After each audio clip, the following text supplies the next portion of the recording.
ayaan hoggaanno kordhin oo toddobaadkan u sameeyay shaqaalaha nadaafadda ee wasaaradda. intaasi dhegaystayaal waa qaar ka mid a qodobada ugu doorka roon warkayaga haatanna waxaad u diyaar garowdaan warkii oo fidsan.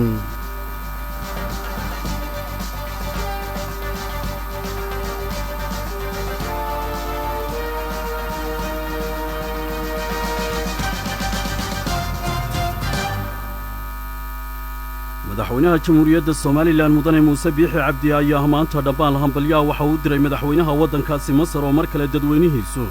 ay hadib ugu doorteen mudane Cabdi Fattaax Siciid Khaliil al-Siisi. dambaalkan oo ay soo saartay wasaaradda arrimaha dibadda oo nuqul ka mid ah soo gaadhay wakaaladda wararka Soomaaliland ee Solna ayaa u dhignaa sidan: mudane madaxweyne waxaa farxad weyni ah anigoo ku hadlaya magaca shacbiga iyo ka dawladda jamhuuriyadda Soomaaliland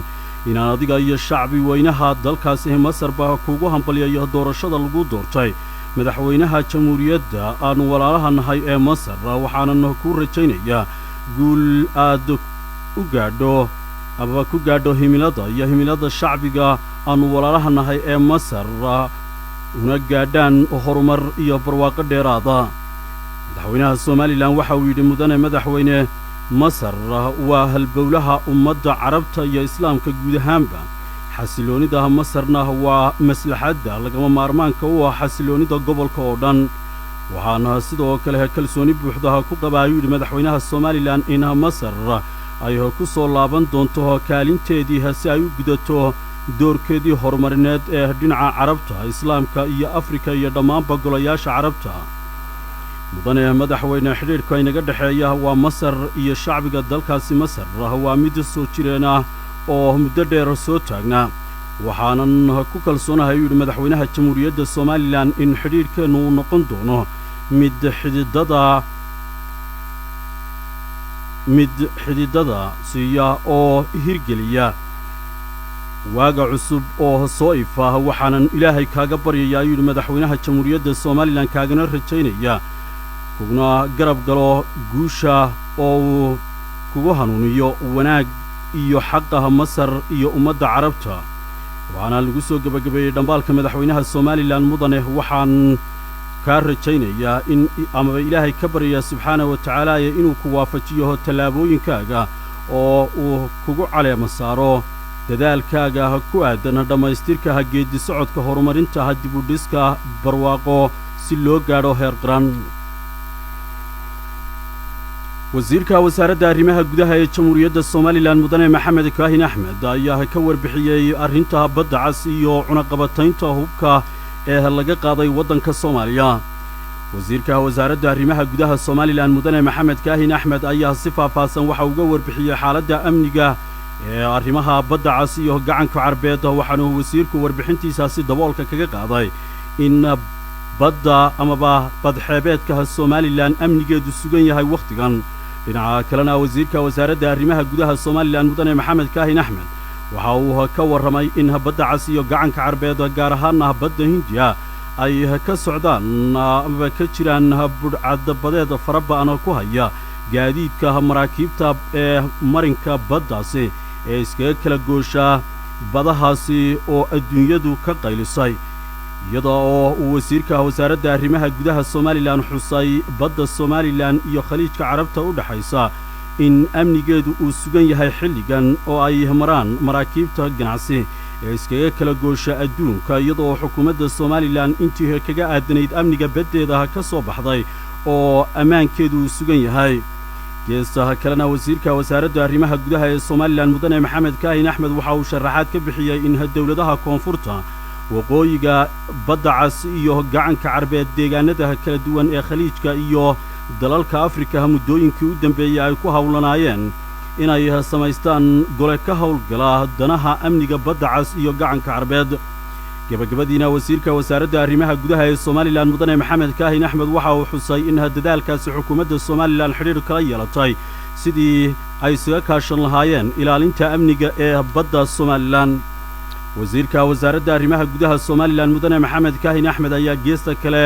waxa uu sheegay in khatar weyn ay ka dhalan karto cunaqabataynta hubka ee laga qaaday dawladda Soomaaliya maadaama aanay jirin dawlad si xooggan u xakamayn karta hubka Soomaaliya imanaya oo ay dhici karto in si khaldan hubkaasi ugu gacan geli karo ururo iyo maleeshiya taasi oo keeni karta xasilooni darro ka dhacda guud ahaanba ammaanka gobolka oo dhan.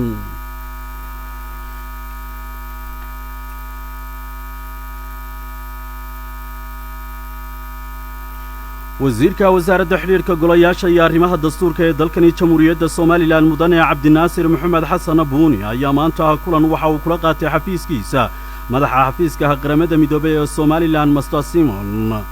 kulankaasi waxaa lagaga wada hadlayaa wada shaqaynta labada dhinac sida mashaariicda ay kala shaqeeyaan wasaaradda xiriirka golayaasha iyo arrimaha dastuurka ee dhinacyada dimuqraadiyadda dastuurka iyo shuruucda kaasi oo wasiirku warbixintiisa si waafiyaha ka siiyay horumarka dawladnimo iyo kala dambeynta nabadgelyada iyo dimuqraadiyadda ka hana qaaday jamhuuriyadda Soomaaliland. kulankaasi ayaa ku soo dhamaaday si isfaham iyo wada shaqayn buuxda waxaanu Master Simon uu ballan qaaday inuu sii wadi doono wada shaqaynta xafiiska qaramada midoobay ee jamhuuriyadda Soomaaliland. shaqaalaha nadaafadda ee wasaaradda warfaafinta dhaqanka iyo wacyigelinta jamhuuriyadda Soomaaliland ayaa maanta wasiirka wasaaradda warfaafinta dhaqanka iyo wacyigelinta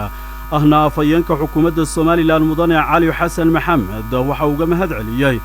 waxay uga mahad celiyeen guna kordhinta uu toddobaadkan u sameeyay shaqaalaha nadaafadda ee wasaaradda warfaafinta. kulankaasi oo ka dhacay xarunta wasaaradda warfaafinta dhaqanka iyo wacyigelinta waxaa ka qayb galay qaar ka tirsan agaasimayaasha waaxyaha wasaaradda shaqaalaha nadaafadda iyo marti sharaf kale. waxaa madaxa nadaafadda ee wasaaradda warfaafinta dhaqanka iyo wacyigelinta Nimco Cawil Jaamac oo halkaasi ka hadashay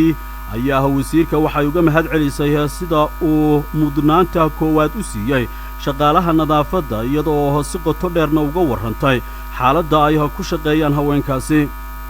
howlwadeennaha kale oo ku hadlayay magaca shaqaalaha nadaafadda ee wasaaradda warfaafinta dhaqanka iyo wacyigelinta oo hadal kooban halkaasi ka jeediyay waxay sheegeen in wasiirka ay uga mahad celinayaan kordhinta uu kordhiyay guna hawleedka ay ka qaataan wasaaradda iyagoo tilmaamay in ay u tahay dhiirigelin weyn. agaasimaha waaxda maamulka iyo maaliyadda ee wasaaradda warfaafinta dhaqanka iyo wacyigelinta Soomaaliland Khalid Axmed Cali oo ka hadlay halkaasi waxa uu ka warramay xaaladda shaqaalaha nadaafadda isagoo tilmaamay inay yihiin kuwo kaalin weyn kaga jira hawl maalmeedka wasaaradda oo uu ku ammaanay shaqada ay hayaan. wasiirka wasaaradda warfaafinta dhaqanka iyo wacyigelinta jamhuuriyadda Soomaaliland ahna afayeenka xukuumadda Soomaaliland mudane Cali Xasan Maxamed oo dhankiisa ka hadlay halkaasi waxa uu sheegay in ay shaqada qaranka ka mid tahay in kolba la xuso oo la xasuusto cidda u baahan in la kaalmeeyo isla markaasina shaqaalaha nadaafaddu ay yihiin kuwo xilliyo ay dadku hurdaan soo gala shaqada wasaaradahaana ay door weyn kaga jiraan hawl maalmeedka wasaaradda warfaafinta dhaqanka iyo wacyigelinta. waxaana wasiirka warfaafintu